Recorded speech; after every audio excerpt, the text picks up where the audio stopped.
You wake up because the light hits your face. That's it. No sound that means anything. No buzzing rectangle. No second alarm you set because you don't trust the first one. You're already warm.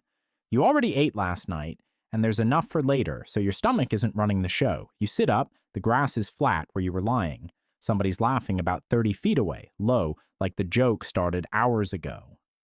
And here's the strange part. You run the math on the day ahead of you, and it comes back empty. Nothing is due. Nobody is waiting on you. There's no list. There's no place you have to be at a specific number on a clock, because there is no clock and there is no number. The sun says mid-morning. The work, what little there was, is already done. So now what? You've got the whole day. Welcome to almost the entire human story.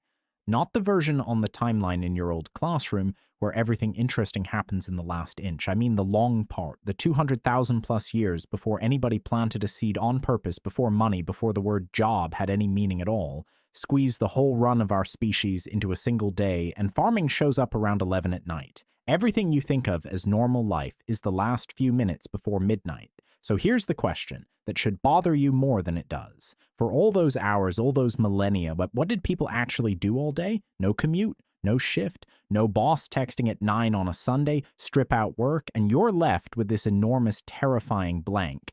How do you fill a day that has nothing in it? And I'll tell you right now, the honest answer is stranger than they hunted, they gathered, they barely scraped by, because they weren't scraping by. A lot of the time they were done by lunch. How that happened isn't one clean trick, it's a stack. Easy calories sitting on top of no storage, sitting on top of no bosses, sitting on top of a thing they actually built the whole day to protect.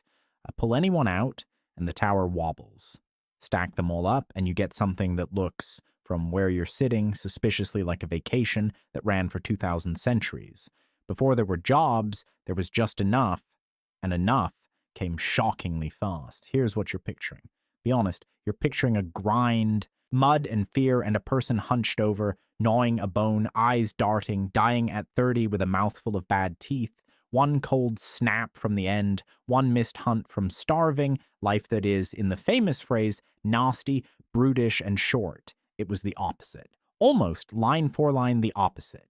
In the 1960s, an anthropologist named Richard Lee went out and did the boring thing nobody had bothered to do. He followed a group of foragers in the Kalahari Desert, the Kungsan, and he timed them. Stopwatch. Notebook. How many hours actually does it take to feed yourself out here with nothing but the land in your hands? Not in theory. Counted. The number came back at 15 to 20 hours a week. Food. Done. 2, maybe 3 hours a day of real work, and that includes the walking. In a desert, a place you would not last a weekend. This is the thing anthropologists ended up calling the original affluent society, Marshall Sahlins, 1966, and that phrase is doing something sneaky, so listen. Affluent doesn't mean they had stuff. It means their wants were small and the land paid them out fast. They were rich the way you're rich on a Saturday with nowhere to be. Time rich. The one kind that's actually hard to fake. And the dying at 30 thing?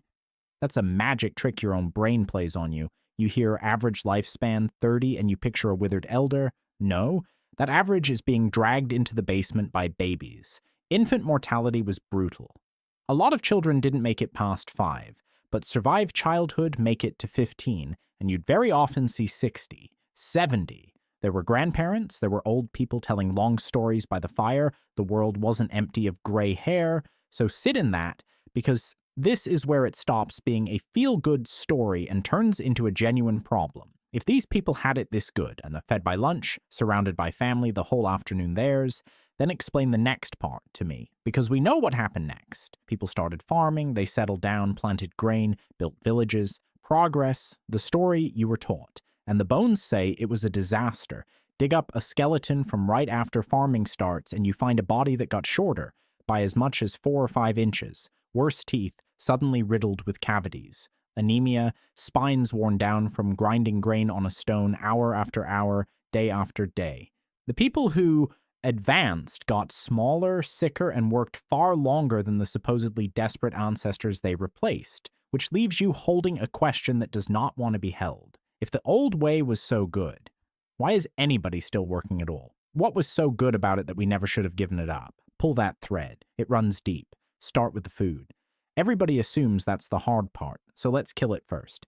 You've got this image of foraging as scrounging, wandering, hungry, grabbing whatever leaf or bug you stumble across hoping it adds up, random, desperate. It's the furthest thing from random. There's a name for what they were actually doing, and ecologists use it for animals too. Optimal foraging theory.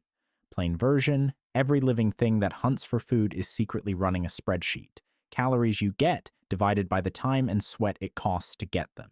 And you go after the stuff at the top of that list. Only the top. Everything else you walk right past. So picture the Kalahari again. There's a tree out there, the mongongo, and it drops a nut that is, frankly, a cheat code. Roughly 600 calories per 100 grams, protein, fat, a shell tough enough that it keeps for months just lying on the ground, and it doesn't drop a few, it drops them by the tens of thousands, whole groves of them carpeting the dirt like spilled gravel. So you don't chase the rare antelope all day on a maybe. You walk to the grove, you sit, you crack nuts that are already there, already free, that fell out of the sky for you. One person could gather a couple thousand calories of these in an hour or two. No spear, no luck required. And there's a line that Kung gave Richard Lee that I think about constantly. He asked a man why his people hadn't taken up farming like their neighbors. And the man said, "Why should we plant when there are so many mongongo nuts in the world?" That's not laziness. That's a man who has done the math.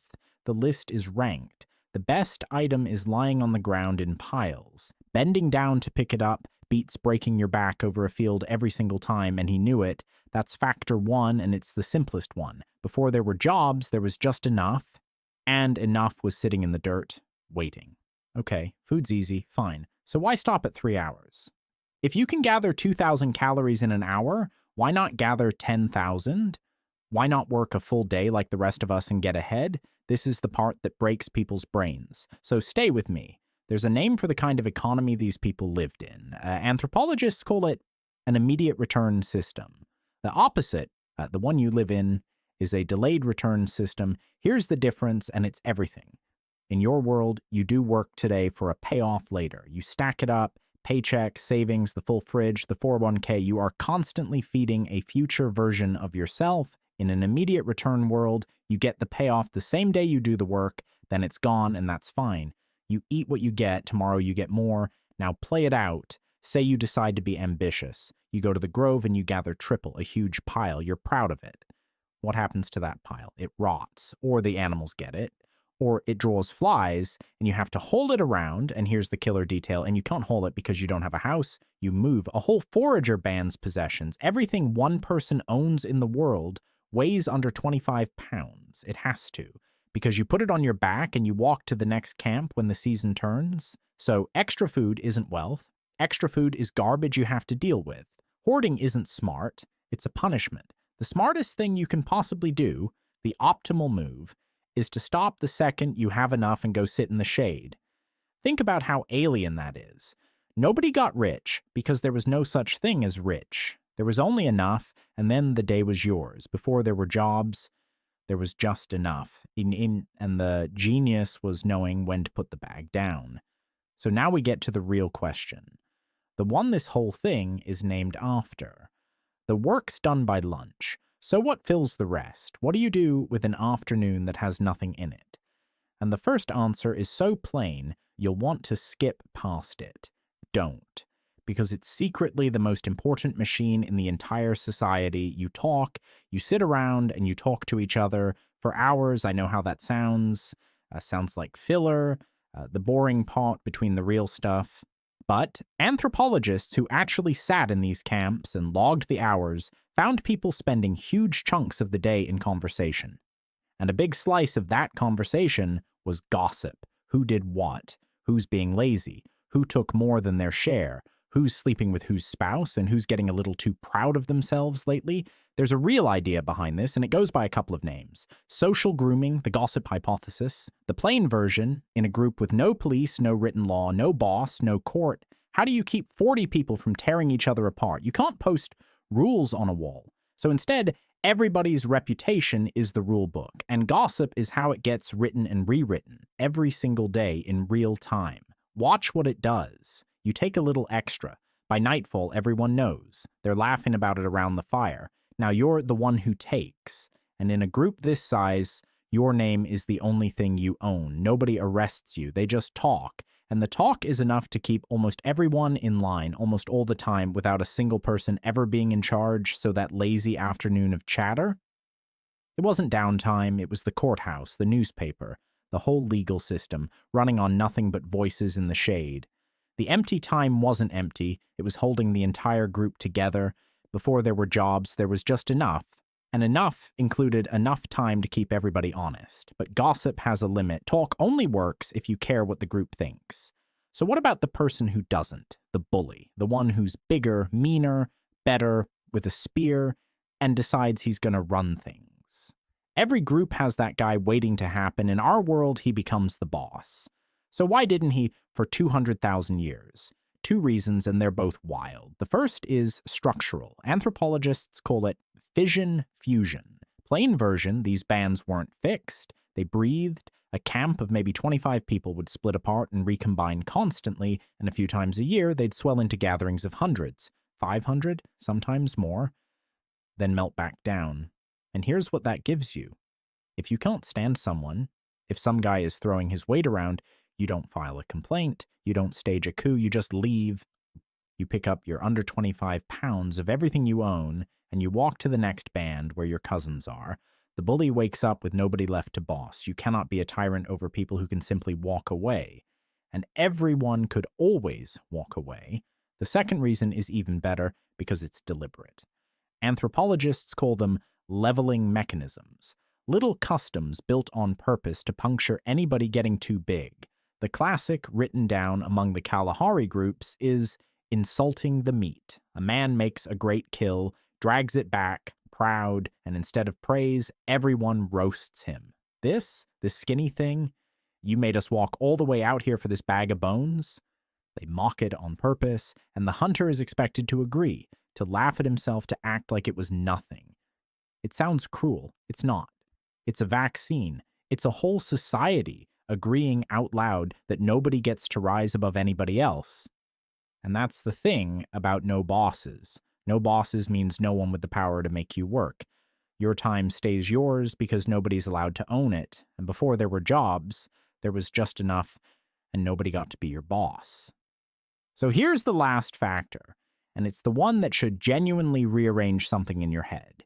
Because everything I've told you so far, the easy nuts, the no storage, the gossip, the no bosses, you could file all of that under they got lucky, good environment, loose rules, fine. This last one isn't luck, it's a choice, and it's the whole ball game. Go back to that word.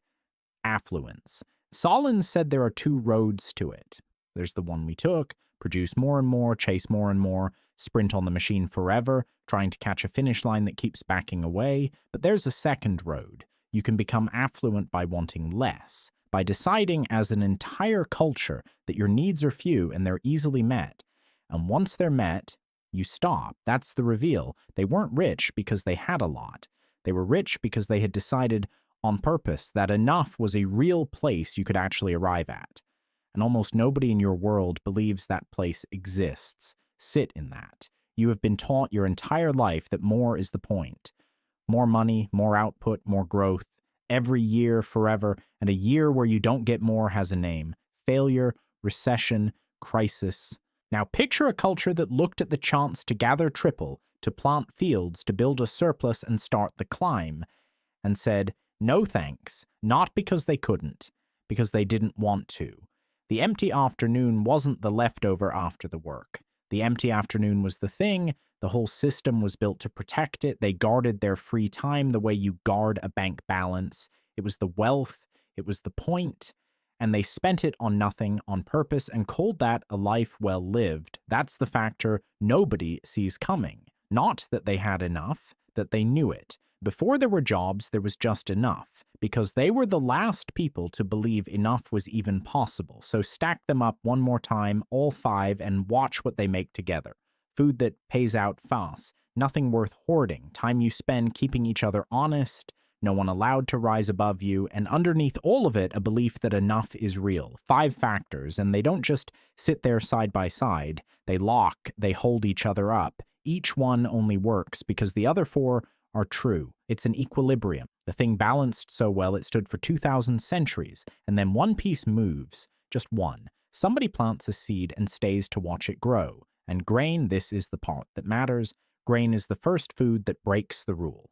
It doesn't rot in a week. You can dry it, store it, pile it in a jar, and keep it for a year. For the first time in the whole human story, extra food isn't garbage. Extra food is a pile that lasts. Feel the floor tilt, because the second a surplus can be stored, it can be owned. And the second it can be owned, someone can have more of it than you. And the second someone has more, the gossip can't touch him, and you can't walk away, because now your food is in his granary and the field doesn't move, so neither can you.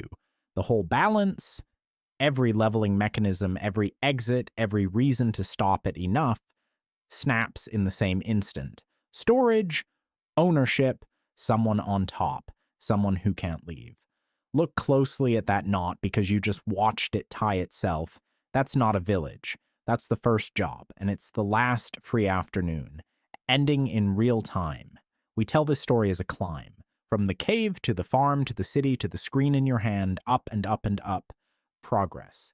But run it the other way and look at what we actually traded. We took a world where you woke up to sunlight and owed nobody anything, and we swapped it one storable grain at a time for a world where you wake up to an alarm, a machine whose entire job is to end your sleep before your body is done with it, so you can go produce a surplus that someone else will mostly keep. We didn't invent work to escape hardship. We invented the hardship. We built it brick by brick, and then we did the strangest thing of all. We called it progress. And we taught every child, since that there was never any other way to live, those people weren't primitive, they weren't waiting around for us to show up and save them. They were the ones who already knew the secret, and we are the ones who forgot it. They had the whole day. You have a lunch break. And somewhere in between, very quietly, we lost the only kind of rich that was ever real,